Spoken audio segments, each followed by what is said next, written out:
Hi guys, it's Mrs. Jewel. I am sitting in my backyard. It's Lucy. She is apparently eating grass. Here's the great thing about being home and doing this.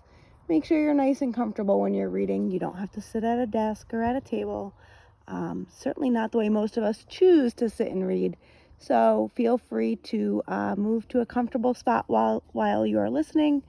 And then, do your work however is most comfortable for you. So I'm going to go ahead and read chapter 4 to you. Doing this actually, today is Wednesday afternoon, but I'll post it Thursday morning. So when you see this, the weather may be different, but for now I'm sitting outside. Let's see how this goes. Chapter 4. The next morning, the lawyer stopped by our house. Mr. Shine looked about 1,000 years old, but Mom said he knew his way around the courthouse. She had hired him twice before to get my father out of trouble. Mr. Shine put his briefcase on the kitchen table and sat down. He looked mopey and gray, and his eyelids drooped. Abby said he reminded her of Eeyore from Winnie the Pooh. My mother made a pot of coffee and began dropping hints that Abby and I should leave them alone. Abby grabbed a bagel out of the toaster and ran off to play on the computer. I got my spinning rod from the garage and biked up to the drawbridge at Snake Creek. The police won't let you fish from the top of the bridge because of the traffic, but you can go down underneath and cast from the sandbags in the shade. Sometimes homeless people sleep under the bridges, but they usually don't bother anybody. The last time I'd been to Snake Creek, some woman in an army jacket had made a campsite high on the bank under the concrete braces. She'd even started a small fire, burning the wood slats from a broken stone crab trap. I gave her a nice mangrove snapper that I caught, and she had it cleaned and cooking over the flames in 5 minutes flat. She said it was the best meal she'd eaten in a year. The next day, Abby and I went back with some homemade bread and a pound of fresh Gulf shrimp, but the lady was gone. I never even got her name. On the day Mom was meeting with Mr. Shine, nobody was under the bridge when I got there. The tide was running in from the ocean, and schools of finger mullet were holding in the still water behind the pilings. Every so often, they'd start jumping, trying to escape some bigger fish that was prowling for lunch. I started casting a white bucktail, and in no time jumped a baby tarpon that wasn't even 10 pounds. Then I hooked something heavy, probably a snook, that ran out 100 feet and broke the line. As I was tying on another jig, I heard an outboard engine. It was a John boat, maybe 12 feet long, motoring along Snake Creek. 2 people were in the boat, and as it drew closer, I recognized them as Jasper Jr. and an older kid named Bull. They spotted me right away. I probably should have taken off, but I was really enjoying myself fishing under that bridge, so I set down my spinning rod and watched Jasper Jr. nose the John boat into the shallows. Bull was in the bow. He climbed out first and looped a rope around one of the pilings. He's a hefty guy, but that's not how he got his nickname. People call him Bull because you can't believe a word he says. For instance, he told everyone at school he was dropping out to play double-A ball for the Baltimore Orioles. This is at age 16, right? We all know that Bull couldn't catch a pop fly if it landed in his lap, so we weren't exactly surprised to see him bagging groceries that spring at the Winn-Dixie. After Bull tied off the John boat, he called up to me, "Hey, Buttface, better run for your life. Jasper's got a spear gun." "Yeah, right," I said. When Jasper Jr. hopped out of the boat, I saw that he didn't have a spear gun or any other weapon. Even so, running away would have been an excellent idea. I just didn't feel like it. Jasper Jr. walked up and asked, "What are you looking at?" "Absolutely nothing," I said with a straight face. "I told you I was going to find you, didn't I?" I knew that Jasper Jr. wasn't looking for me at Snake Creek. He and Bull were heading out to poach lobsters or pull some other mischief, but I played along. "Well, you found me. Now what?" That's when he socked me right in the eye. It hurt, too. Jasper Jr. seemed surprised that I didn't fall down. So was Bull. He said, "You got a hard head for a butt face." The way my cheekbone was throbbing, I figured that Jasper Jr.'s knuckles weren't feeling so good either. He was trying to act like a tough guy, but I noticed that his eyes were watering from the pain. I probably could have knocked him flat, but I didn't. My father's a large man, very strong, but he says fighting is for people who can't win with their brains.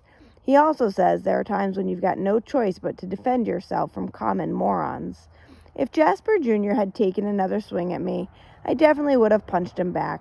Then Bull would have beaten me to a pulp and the whole thing would have been over. But Jasper Jr. didn't hit me again. Instead, he spit in my face, which was worse in a way. He forced a laugh and called me a couple of dirty names and headed back toward the John boat. He was shaking the hand that he'd hit me with, as if there were a crab or a mousetrap attached to it. Bull was following behind, cackling like a hyena. They got into the boat, and Jasper Jr. jerk-started the outboard while Bull shoved off from the bow. I pulled up the front of my shirt and wiped the spit off my face. Then I grabbed my fishing rod and took aim.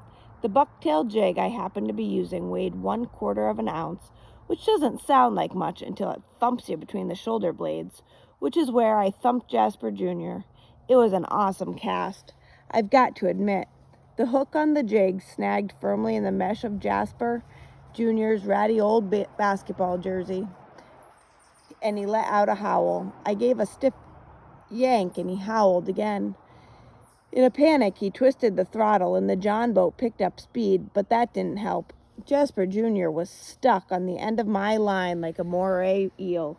He hollered for Bull to cut him loose, which was all right with me. I'd made my point. Bull found a knife and clambered to the back end of the boat, which turned out to be a humongous mistake. With so much weight in the stern, Bull, Jasper Jr., plus the engine, the bow tilted toward the John boat, tilted upward, and the John boat began taking on water. No sooner had Bull reached behind Jasper Jr. to cut the fishing line than the motor gurgled to a dead stop. The blue-green water of Snake Creek was pouring in over the transom, but nobody in the John boat moved. Jasper Jr. was yelling at Bull, and Bull was yelling back, and they just kept getting wetter and wetter. By now, the motor was completely submerged, and the bow was pointed nearly straight up in the air, which meant that the boat was about to capsize. Bull was the first to jump, with Jasper Jr. right behind him. They started swimming like maniacs toward the bumpers of the bridge, cursing the whole way. They were making such an awful racket that the mullet scattered out of the eddies, and I knew that the fishing was pretty much shot for the afternoon. So I reeled in my line and made my way up the slope toward the highway. "You did what?" Abby said when I told her what happened. "Geez, you're as whacked as Dad. I didn't sink their stupid boat. They sunk it themselves." Abby muttered in exasperation, "If this keeps up, we're gonna get run out of town. Mom will have to put the house up for sale."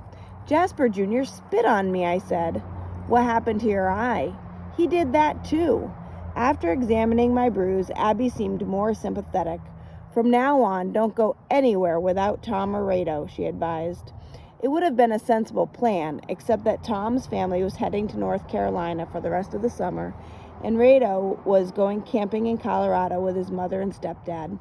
Tom and Rado were my best friends, and without them, I was basically on my own. Mom came into the bedroom, and the first thing she noticed, naturally, was my black eye. I told her the whole story. Abby hung around to make sure. My mother was real angry, but I begged her not to call Dusty Muleman and tell him what Jasper had done. "It'll just make things worse," I said. "What could be worse than getting punched and spit at?" she asked. "Lots of things. Trust me, Mom." "Noah's right," Abby said. "We'll discuss this later." My mother's mouth wasn't moving much when she talked, which meant she was still mad. "Noah, please go wash up. There's a gentleman waiting in the living room to speak with you." "Who is it?" I asked. "Is he from the police?" "No, from the newspaper," Mom said, making that sound even worse. "Apparently, your father thought it would be a brilliant idea to have an article written about himself. He sent the reporter here to interview you." Abby rolled her eyes. "You've got to be joking." "I wish I were," said my mother. "Hurry up, Noah, and put on a clean shirt, please. I don't want you looking like some sort of juvenile delinquent." "Then you ought to put some makeup on his shiner," Abby suggested. "No way," I said, but it was too late. The reporter's name was Miles Ulmet. He was thin and blotchy, and his nose was scuffed up like an old shoe. Mom had stationed him on the sofa so he could set up his tape recorder on the coffee table. On his lap, he held a lined yellow pad that was covered with scribbles. I sat down in the tall armchair where my father usually sits. Mom had dabbed some flesh-colored powder around my black eye. She must have done a good job because Miles Omelette didn't seem to notice. He asked what grade I was in, what sort of hobbies I enjoyed, did I own a dog or a cat, the usual stuff. He was pretending to be nice, but I could tell it was a real chore. He was dying to get to the juicy parts. I understand you've been to visit your father, he said finally. That must have been tough. Not really. I was trying to sound kind of cool and bored. Yes, well, this isn't the first time your dad's had a scrape with the law, is it? No, sir. What do you remember about the other times, he asked. I just shrugged. It was amazing that Mom had left me alone in the room with this guy. I knew she was hovering somewhere nearby, but at least for now I was free to say what I wanted. I found an old clipping about the Carmichael family, Miles Omelette said. He held up the photocopy to show me. That was a long time ago, I said. Only 3 years. Are you sure? I asked, although 3 years sounded about right. Here's what happened, the way my father told it. The Carmichaels drove their 40-foot gas-hogging motorhome all the way to the Keys from someplace up in Michigan. They were too cheap to rent space at an RV park, so they parked along Highway 1 near the Indian Key Bridge and camped there for 3 nights, which would have been no big deal except for the way they treated their dogs. They had 2 chocolate Labrador retrievers that rode along with them in the motorhome. One morning, my dad was heading out on a tarpon fishing charter when he spotted Mr. Carmichael whipping the dogs with a bungee cord. I guess the dogs had had an accident inside the Winnebago or something. Anyhow, they were crying and yipping and trying to get away, but Mrs. Carmichael, who was the size of a whale, was standing on their leashes so that Mr. Carmichael could beat them. When Dad saw that, he sort of freaked. He beached the skiff, took out his tarpon gaff, and flattened every single tire. I think there were like 8 of them on the Carmichael's RV. Then he put the 2 Labradors in his boat and went fishing. The sheriff's deputies were waiting on the dock at the end of the day. My father confessed right away, as he always does, but he wouldn't apologize. He also wouldn't say what he'd done with the dogs because he knew they'd be safer away from the Carmichaels. That time, Dad spent only 2 nights in jail before he let Mom bail him out. Eventually, he pleaded guilty to vandalism and, I guess, dog napping, although he agreed to pay for the Labradors and a new set of Winnebago tires. Later, we found out that Dad probably would have beaten the charges because the Carmichaels had refused to come back to the Keys for a trial. They wrote a letter to the judge saying that my father was a raving lunatic and they were scared to be in the same county with him, which was ridiculous. Anyway, my dad said that running those puppy-whipping lowlifes out of the islands was worth the legal hassle. A public service is what he called it. The 2 chocolate labs ended up with some friends of ours, nice people who ran an Italian restaurant down in Marathon. I listened while Miles Omelette went through the whole story again. Dad just lost his temper, I said when he was done. But those people were wrong. It's against the law to treat animals like that. Miles Omelette wrote that down on his pad, which made me a little nervous. So did the tiny green light blinking on his tape recorder. Dad's just got to work on his self-control, I added. Are you ever afraid of him? I burst out laughing. It was such a lame question. Afraid of my dad? You serious? Well, Noah, you've got to admit, Miles Omelette said. His behavior has been erratic. Unpredictable, I mean. I knew perfectly well what erratic meant. Dad wouldn't hurt a flea, I said firmly. But would he hurt a human who would hurt a flea? That's when Mom breezed in to refill Miles Omelette's coffee cup, or at least that was her excuse. How's it going, fellas? She asked. Just fine, Mrs. Underwood said. Just fine, Mrs. Underwood, said Miles Omelette. Noah's a bright young man. I felt like sticking my finger down my throat. Mom flashed her fake polite smile and said, Yes, we're very proud of him. She hung around for a while, making small talk, until the phone rang in the kitchen. As soon as we were alone again, Miles Umlet leaned forward and said, "Noah, what can you tell me about the incident with Derek Mays?" "Not much." I was sure he already knew the whole story. Everybody in the Upper Keys did. And what he didn't know, he could find out from the Coast Guard files. "Derek says he was afraid for his life," Miles Umlet said. "Maybe he was just afraid of getting busted." Here's what my dad said had happened. He was out bone fishing with 2 doctors from New Jersey when he spotted Derek Mays stringing a gill net near Little Rabbit Key. Gill nets were outlawed years ago in Florida because they kill everything that gets tangled, not just the bait fish, but sharks, reds, snook, tarpon, turtles, you name it, it dies. To make things worse, the islands where Derek Mays was poaching was deep in Everglades National Park, which is totally protected, or supposed to be. When he spotted my father, Derek hauled in the gill net and made a run for it. Dad's skiff is super quick, and it didn't take long for him to catch up. Derek refused to stop, so my father leaped right into his boat. Then it turned into a wrestling match, and things got ugly. By the time the park rangers arrived, Dad had wrapped up Derek in his own net, like a big, dumb mullet. But here's the part that really got to me.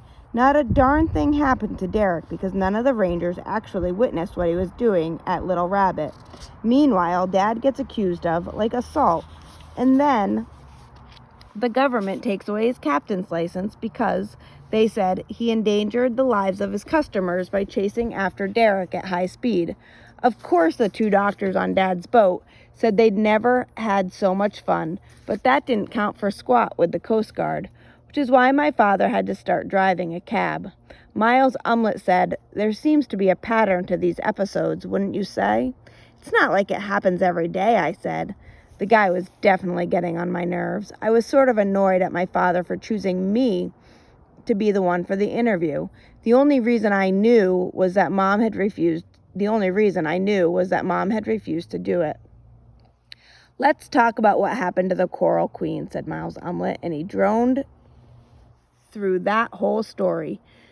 He told me that Dusty Muleman denied flushing polluted water from his gambling boat, which was no big surprise. Why would he ever admit to the crime? "He threatened to sue your father for slander," Miles Umlet said. "What's that?" "Saying something bad about a person that isn't true." "Dad doesn't lie," I said. "He might do some crazy stuff, but he always tells the truth." "Are you proud of him, Noah?" That was a tricky one. I wasn't proud that my dad was sitting in jail, but I knew he was a good person. Even when he flies off the handle, at least he's fighting for something close to his heart. Lucy. Sorry. Too many people these days just turn their backs or close their eyes pretending everything is wonderful in the world. Well, it's not. "I am proud of my father," I said to Miles Umlet, "for standing up for what he believes. But like I said, once in a while he goes too far." Miles Umlet jotted down every word. "Your dad said he considers himself a political prisoner. Would you agree with that?" Political prisoner, I thought. Give me a break. I knew Mom wasn't eavesdropping because she would have blown a fuse. "I don't know much about politics," I said carefully, "but he's definitely a prisoner." Miles Umlet seemed to think that was very funny. He wrote it down, closed his notebook, and switched off his tape recorder. "Thank you, Noah. That was perfect," he said. Then he shook my hand and skittered out the front door. My mother was still on the phone in the kitchen. She gave me a thumbs-up signal when I came in to grab some cookies. On the way to my room, I stopped outside Abby's doorway and listened. She was crying, which got me worried because my sister hardly ever cries. I opened the door to check on her. She was sitting on the edge of the bed with a box of Kleenex on her lap and a pile of pink crumpled up tissues on the floor. I could tell she was really upset because she didn't holler at me for barging in without knocking. "What's wrong?" I asked. "It's Mom," she sniffled. "But I just saw her. She seemed okay." Abby shook her head. "That lawyer, Shine." She was trying to catch her breath between sobs. "What about him? He won't take Dad's case?" "Worse," Abby stammered. "I heard Mom ask him." Here she paused to snatch another tissue and dab at her eyes.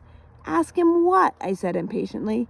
"She didn't know I was standing by the door." "Abby, it's all right. Calm down, okay?" "Okay." She straightened up and swallowed hard, and for a moment she looked like her old, brave self.